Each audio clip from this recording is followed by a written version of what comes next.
I see a big blood clot right here, I'm going to be forced to remove that blood clot and try to control the bleeding by first locating from where the bleeding is coming from. And if I can use a electroblade or laser, I will try to cauterize the area or to block the bleeding by the use of this specific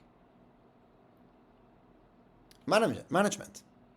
Either new sutures, either the use of tranexamic acid, or the use of laser or electroblade to control and cutter the area to control the bleeding. So, the use of heparin needs to be very, very taken into account. I left the patient. Remember, I left the patient. These are all the sutures that were contained under the blood clot. And the patient, the only risk that I'm taking is that the continuous presence of that blood clot in the area where you have regenerated might increase the chances to have encapsulation of your particles. This is the reason why we need to have a control of the bleeding, because the presence of too much blood in the area that does not have the effect of clotting might create a dissemination and dispersion of your particles if you did a guided bone regeneration, such as in this case. But at this point, I wanted to see what happens if I don't touch anything. So 4 days later, I see the patient again.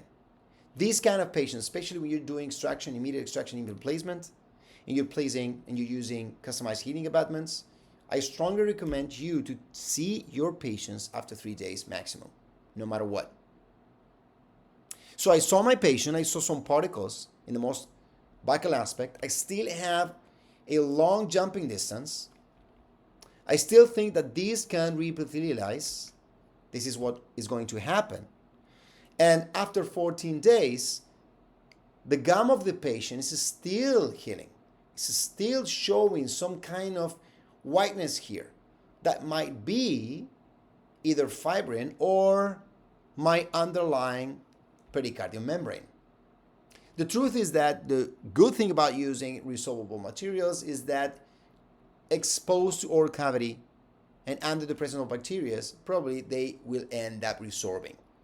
The most important is to have a control over the soft tissues, because the soft tissues will tell you a lot.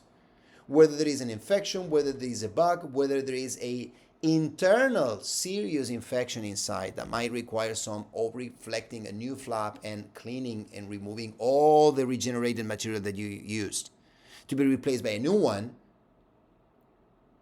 the soft tissue will tell you. The redness, presence of suppuration, the presence of mucositis in early stages is going to be detrimental. Very important. At this point, the patient was not suffering from pain. The patient was not having any suppuration.